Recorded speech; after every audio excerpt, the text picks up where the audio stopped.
Big boss Malayalam season 7 live അപ്ഡേറ്റുകളിലേക്കാണ് പോകുന്നത്. ലൈവിൽ ഇപ്പോൾ കുറച്ചു മുമ്പ് നമ്മുടെ മസ്താനി ഒനീലും ഒക്കെ കൂടി ഇരുന്ന് സംസാരിച്ചുകൊണ്ടിരിക്കുകയായിരുന്നു. സ്വേച്ഛാധിപതി ടാസ്കിനെ പറ്റി ഒനീൽ പറയുന്നുണ്ട്.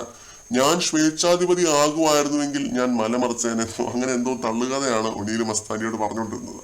അപ്പോൾ മസ്താനി പറയുന്നുണ്ട് അനുമോൾക്ക് ഏറ്റവും നന്നായിട്ട് ചെയ്യാൻ പറ്റുന്ന ഒരു ടാസ്ക് ആയിരുന്നു സ്വേച്ഛാധിപതി എന്ന്.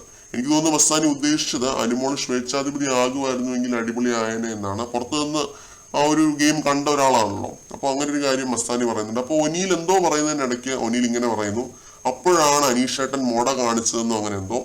അനീഷും ഒനീലും ഒക്കെ അടിമകളായിട്ട് അന്ന് ആക്ടിവിറ്റി ഏരിയയിൽ കഴിഞ്ഞവരാണ്. അപ്പൊ അയാൾ എന്ത് ഉടായ്പാണല്ലേ, 101% നന്നായിട്ട് ടാസ്ക് ചെയ്തു എന്നൊക്കെ വെറുതെ പറഞ്ഞ് 101% നന്നായിട്ട് കിടന്ന് ഉറങ്ങി എന്ന് മസ്താനി പറയുന്നുണ്ട്. ഇത് കഴിഞ്ഞ് ടോപ്പിക് ഇത്തിരി ഒന്ന് ഡൈവേർട്ട് ആവുന്നുണ്ടെങ്കിലും ഈ കാര്യങ്ങൾ ഇവര് ലൈവിൽ പറഞ്ഞതാണ്. ശരിക്കും സ്വേച്ഛാധിപതി ടാസ്കിൽ ജിസേലിന് പകരം അനിമോൾ ആയിരുന്നുവെങ്കിൽ അടിപൊളി ആയനെ എന്നുള്ളത് എനിക്ക് ശരിക്കും തോന്നിയ ഒരു കാര്യമാണ്. പിന്നെ ഒനീൽ എന്തോ വലിയ ഗെയിം കളിച്ചതിനൊന്നും എനിക്ക് ഇപ്പോഴും തോന്നുന്നില്ല. പിന്നെ ഇവരിങ്ങനെ ഇരുന്ന് ഉടായ്പാണെന്ന് പറയുന്ന അനീഷ് ഈ ഒരു സ്വേച്ഛാധിപതി ആകുമായിരുന്നു നന്നായിട്ട് വന്നേനെ. ഇങ്ങനെ ഷാനവാസ് ആകുമായിരുന്നു നന്നായിട്ട് വന്നേനെ. നെവിന് പകരം ആരായിരുന്നാലും ആ ടാസ്ക് ഗംഭീരമായനെ എന്ന് തോന്നുന്നു. നെവിനും പറ്റുന്ന രീതിയിൽ നല്ലപോലെയൊക്കെ ചെയ്ത ഒരു ടാസ്ക് ആണ് അത്. ഇവരെന്താണെങ്കിലും നെഗറ്റീവ് എന്ന് പറയുന്നതെന്ന് അറിയില്ല. ഓക്കെ, വീഡിയോ ഇഷ്ടമായാൽ ലൈക്ക് ചെയ്യാനും ഹൈപ്പ് ചെയ്യാനും മറക്കരുത്. കൂടുതൽ ലൈവ് അപ്ഡേറ്റ് വീഡിയോസിനായിട്ട് ചാനൽ മറക്കാതെ സബ്സ്ക്രൈബ് ചെയ്യുക. കൂടുതൽ വീഡിയോകളുമായിട്ട് നമുക്ക് വീണ്ടും കാണാം.